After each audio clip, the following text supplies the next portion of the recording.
ಆತ್ಮೀಯ ಸ್ನೇಹಿತರೆ, computer tech world YouTube ವಾಹಿನಿಯು ಮತ್ತೊಂದು ವಿಶೇಷವಾದ ಸಂಚಿಕೆಯನ್ನು ಪ್ರಸ್ತುತಪಡಿಸುತ್ತಿದೆ.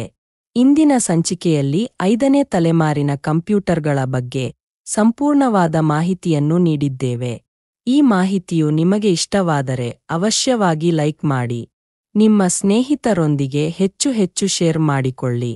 ಹಾಗೆ ನಮ್ಮ ಚಾನಲ್ ಅನ್ನು ತಪ್ಪದೇ ಸಬ್ಸ್ಕ್ರೈಬ್ ಮಾಡಿಕೊಳ್ಳಿ.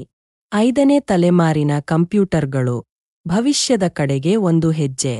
5ನೇ ತಲೆಮಾರಿನ ಕಂಪ್ಯೂಟರ್ಗಳು ಕೃತಕ ಬುದ್ಧಿಮತ್ತೆ ಎಐ ಮತ್ತು ಸಮಾನಾಂತರ ಪ್ರಕ್ರಿಯೆಯಲ್ಲಿನ ಪ್ರಗತಿಯಿಂದ ನಿರೂಪಿಸಲ್ಪಟ್ಟಿದೆ. ಈ ತಲೆಮಾರಿನ ಕಂಪ್ಯೂಟರ್ಗಳು ಮಾನವ ಮಿದುಳಿನಂತೆ ಕಾರ್ಯನಿರ್ವಹಿಸುವ ಗುರಿಯನ್ನು ಹೊಂದಿವೆ. ಅವುಗಳು ಸಂಕೀರ್ಣ ಸಮಸ್ಯೆಗಳನ್ನು ಪರಿಹರಿಸಲು, ಮಾಹಿತಿಯನ್ನು ಕಲಿಯಲು ಮತ್ತು ಸ್ವತಃ ಅಭಿವೃದ್ಧಿಪಡಿಸಿಕೊಳ್ಳಲು ಸಮರ್ಥವಾಗಿರುತ್ತವೆ. 5ನೇ ತಲೆಮಾರಿನ ಕಂಪ್ಯೂಟರ್ಗಳ ಪ್ರಮುಖ ಲಕ್ಷಣಗಳು. ಕೃತಕ ಬುದ್ಧಿಮತ್ತೆ. ಈ ಕಂಪ್ಯೂಟರ್ಗಳು ಮಾನವರಂತೆ ಯೋಚಿಸಲು, ಕಲಿಯಲು ಮತ್ತು ನಿರ್ಧಾರಗಳನ್ನು ತೆಗೆದುಕೊಳ್ಳಲು ಸಮರ್ಥವಾಗಿರುತ್ತವೆ. ಸಮಾನಾಂತರ ಪ್ರಕ್ರಿಯೆ. ಈ ಕಂಪ್ಯೂಟರ್ಗಳು ಒಂದೇ ಸಮಯದಲ್ಲಿ ಹಲವಾರು ಕಾರ್ಯಗಳನ್ನು ನಿರ್ವಹಿಸಬಲ್ಲವು. ನೈಸರ್ಗಿಕ ಭಾಷಾ ಸಂಸ್ಕರಣೆ. ಈ ಕಂಪ್ಯೂಟರ್ಗಳು ಮಾನವ ಭಾಷೆಯನ್ನು ಅರ್ಥಮಾಡಿಕೊಳ್ಳಲು ಮತ್ತು ಪ್ರತಿಕ್ರಿಯಿಸಲು ಸಮರ್ಥವಾಗಿರುತ್ತವೆ. ಪರಿಣಿತ ವ್ಯವಸ್ಥೆಗಳು. ಈ ಕಂಪ್ಯೂಟರ್ಗಳು ನಿರ್ದಿಷ್ಟ ಕ್ಷೇತ್ರಗಳಲ್ಲಿ ಮಾನವ ಪರಿಣಿತರಂತೆ ಕಾರ್ಯನಿರ್ವಹಿಸಲು ಸಮರ್ಥವಾಗಿರುತ್ತವೆ. ಕಂಪ್ಯೂಟರ್ ಚಿಪ್ಗಳು. ಈ ಕಂಪ್ಯೂಟರ್ಗಳು ಮಾನವ ಮಿದುಳಿನಂತೆ ಮಾಹಿತಿಯನ್ನು ಪ್ರಕ್ರಿಯೆಗೊಳಿಸಲು ಸಮರ್ಥವಾಗಿರುತ್ತವೆ. 5ನೇ ತಲೆಮಾರಿನ ಕಂಪ್ಯೂಟರ್ಗಳ ಅನ್ವಯಗಳು. ಆರೋಗ್ಯ ರಕ್ಷಣೆ. ರೋಗಗಳನ್ನು ನಿರ್ಣಯಿಸಲು ಮತ್ತು ಚಿಕಿತ್ಸೆ ನೀಡಲು. ವಿಜ್ಞಾನ. ಸಂಕೀರ್ಣ ಸಮಸ್ಯೆಗಳನ್ನು ಪರಿಹರಿಸಲು ಮತ್ತು ಹೊಸ ಆವಿಷ್ಕಾರಗಳನ್ನು ಮಾಡಲು. ವ್ಯಾಪಾರ. ಗ್ರಾಹಕರ ಅಗತ್ಯಗಳನ್ನು ಅರ್ಥಮಾಡಿಕೊಳ್ಳಲು ಮತ್ತು ಹೊಸ ಉತ್ಪನ್ನಗಳನ್ನು ಅಭಿವೃದ್ಧಿಪಡಿಸಲು. ಶಿಕ್ಷಣ. ವಿದ್ಯಾರ್ಥಿಗಳಿಗೆ ಪರ್ಸನಲೈಸ್ ಕಲಿಕೆಯ ಅನುಭವವನ್ನು ನೀಡಲು. ಸರ್ಕಾರ. ಸಾರ್ವಜನಿಕ ಸೇವೆಗಳನ್ನು ಸುಧಾರಿಸಲು. 5ನೇ ತಲೆಮಾರಿನ ಕಂಪ್ಯೂಟರ್ಗಳು ನಮ್ಮ ಜೀವನದ ಎಲ್ಲಾ ಅಂಶಗಳನ್ನು ಬದಲಾಯಿಸುವ ಸಾಮರ್ಥ್ಯವನ್ನು ಹೊಂದಿವೆ. ಈ ಕಂಪ್ಯೂಟರ್ಗಳು ಹೆಚ್ಚು ಬುದ್ಧಿವಂತ, ವೇಗವಾಗಿ ಮತ್ತು ಸಮರ್ಥವಾಗುತ್ತವೆ. ಅವುಗಳು ನಮ್ಮೊಂದಿಗೆ ಸಹಕರಿಸಿ ಕೆಲಸ ಮಾಡಲು ಮತ್ತು ನಮ್ಮ ಜೀವನವನ್ನು ಸುಲಭಗೊಳಿಸಲು ಸಹಾಯ ಮಾಡುತ್ತವೆ.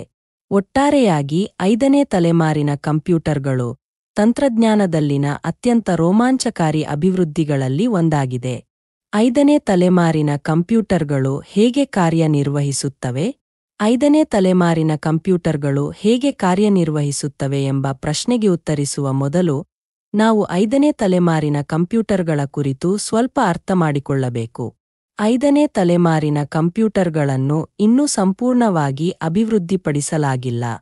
ಇದು ಭವಿಷ್ಯದ ತಂತ್ರಜ್ಞಾನವಾಗಿದ್ದು, ಇದರಲ್ಲಿ ಕೃತಕ ಬುದ್ಧಿಮತ್ತೆ ಎಐ ಮತ್ತು ಯಂತ್ರ ಕಲಿಕೆ ಎಂಎಲ್ ಮಷಿನ್ ಲರ್ನಿಂಗ್ ಪ್ರಮುಖ ಪಾತ್ರ ವಹಿಸುತ್ತವೆ. ಕಾರ್ಯನಿರ್ವಹಣೆಯ ತತ್ವಗಳು. ಕೃತಕ ಬುದ್ಧಿಮತ್ತೆ. 5ನೇ ತಲೆಮಾರಿನ ಕಂಪ್ಯೂಟರ್ಗಳು ಮಾನವರಂತೆ ಯೋಚಿಸಲು ಮತ್ತು ಕಲಿಯಲು ಸಮರ್ಥವಾಗಿರುತ್ತವೆ. ಅವು ಡೇಟಾವನ್ನು ವಿಶ್ಲೇಷಿಸಿ, ಮಾದರಿಗಳನ್ನು ಗುರುತಿಸಿ ಮತ್ತು ಸ್ವತಂತ್ರವಾಗಿ ನಿರ್ಧಾರಗಳನ್ನು ತೆಗೆದುಕೊಳ್ಳಬಹುದು. ಯಂತ್ರ ಕಲಿಕೆ. ಯಂತ್ರ ಕಲಿಕೆಯ ಮೂಲಕ ಕಂಪ್ಯೂಟರ್ಗಳು ಹೊಸ ಡೇಟಾವನ್ನು ಆಧರಿಸಿ ತಮ್ಮನ್ನು ತಾವು ಸುಧಾರಿಸಿಕೊಳ್ಳುತ್ತವೆ. ಅವುಗಳ ಕಾರ್ಯಕ್ಷಮತೆ ಕಾಲಾನಂತರದಲ್ಲಿ ಹೆಚ್ಚಾಗುತ್ತದೆ. ಸಮಾನಾಂತರ ಪ್ರಕ್ರಿಯೆ. 5ನೇ ತಲೆಮಾರಿನ ಕಂಪ್ಯೂಟರ್ಗಳು ಹಲವಾರು ಕಾರ್ಯಗಳನ್ನು ಏಕಕಾಲದಲ್ಲಿ ನಿರ್ವಹಿಸಬಲ್ಲವು. ಇದು ಅವುಗಳನ್ನು ಹೆಚ್ಚು ವೇಗವಾಗಿ ಮತ್ತು ದಕ್ಷವಾಗಿಸುತ್ತದೆ. Quantum computing. ಕ್ವಾಂಟಮ್ ಕಂಪ್ಯೂಟಿಂಗ್ ತಂತ್ರಜ್ಞಾನವು 5ನೇ ತಲೆಮಾರಿನ ಕಂಪ್ಯೂಟರ್ಗಳಲ್ಲಿ ಬಳಕೆಯಾಗಬಹುದು. ಇದು ಈಗಿರುವ ಕಂಪ್ಯೂಟರ್ಗಳಿಗಿಂತ ಅಗಾಧವಾದ ಲೆಕ್ಕಾಚಾರಗಳನ್ನು ಮಾಡಲು ಸಾಧ್ಯವಾಗಿಸುತ್ತದೆ. ಸಂಭಾವ್ಯ ಅನುಕೂಲಗಳು. ಸಮಸ್ಯೆಗಳನ್ನು ಪರಿಹರಿಸುವಲ್ಲಿ ಹೆಚ್ಚಿನ ದಕ್ಷತೆ. 5ನೇ ತಲೆಮಾರಿನ ಕಂಪ್ಯೂಟರ್ಗಳು ಸಂಕೀರ್ಣ ಸಮಸ್ಯೆಗಳನ್ನು ಹೆಚ್ಚು ವೇಗವಾಗಿ ಮತ್ತು ನಿಖರವಾಗಿ ಪರಿಹರಿಸಬಹುದು. ಹೊಸ ಆವಿಷ್ಕಾರಗಳು. 5ನೇ ತಲೆಮಾರಿನ ಕಂಪ್ಯೂಟರ್ಗಳು ವಿಜ್ಞಾನ, ವೈದ್ಯಕೀಯ ಮತ್ತು ಇತರ ಕ್ಷೇತ್ರಗಳಲ್ಲಿ ಹೊಸ ಆವಿಷ್ಕಾರಗಳಿಗೆ ದಾರಿ ಮಾಡಿಕೊಡಬಹುದು. ಸ್ವಯಂಚಾಲಿತ ಕಾರ್ಯಗಳು. 5ನೇ ತಲೆಮಾರಿನ ಕಂಪ್ಯೂಟರ್ಗಳು ಹಲವಾರು ಕಾರ್ಯಗಳನ್ನು ಸ್ವಯಂಚಾಲಿತವಾಗಿ ನಿರ್ವಹಿಸಬಹುದು. ಇದರಿಂದಾಗಿ ಮಾನವರು ಇತರ ಪ್ರಮುಖ ಕೆಲಸಗಳ ಮೇಲೆ ಗಮನ ಹರಿಸಬಹುದು. ಸಂಭಾವ್ಯ ಸವಾಲುಗಳು. ನೈತಿಕ ಸಮಸ್ಯೆಗಳು. ಕೃತಕ ಬುದ್ಧಿಮತ್ತೆಯ ಬೆಳವಣಿಗೆಯಿಂದಾಗಿ ಹಲವಾರು ನೈತಿಕ ಸಮಸ್ಯೆಗಳು ಉದ್ಭವಿಸಬಹುದು. ಉದ್ಯೋಗ ನಷ್ಟ. 5ನೇ ತಲೆಮಾರಿನ ಕಂಪ್ಯೂಟರ್ಗಳು ಹಲವಾರು ಉದ್ಯೋಗಗಳನ್ನು ಸ್ವಯಂಚಾಲಿತಗೊಳಿಸಬಹುದು, ಇದರಿಂದಾಗಿ ಉದ್ಯೋಗ ನಷ್ಟವಾಗುವ ಸಾಧ್ಯತೆಯಿರುತ್ತದೆ. ಸುರಕ್ಷತೆ. ಕೃತಕ ಬುದ್ಧಿಮತ್ತೆಯನ್ನು ದುರುಪಯೋಗಪಡಿಸಿಕೊಳ್ಳುವ ಸಾಧ್ಯತೆಯಿರುತ್ತದೆ. ಸಾರಾಂಶ. 5ನೇ ತಲೆಮಾರಿನ ಕಂಪ್ಯೂಟರ್ಗಳು ಭವಿಷ್ಯದ ತಂತ್ರಜ್ಞಾನವಾಗಿದ್ದು, ಇದು ನಮ್ಮ ಜೀವನವನ್ನು ಹಲವು ರೀತಿಯಲ್ಲಿ ಬದಲಾಯಿಸುವ ಸಾಮರ್ಥ್ಯವನ್ನು ಹೊಂದಿದೆ.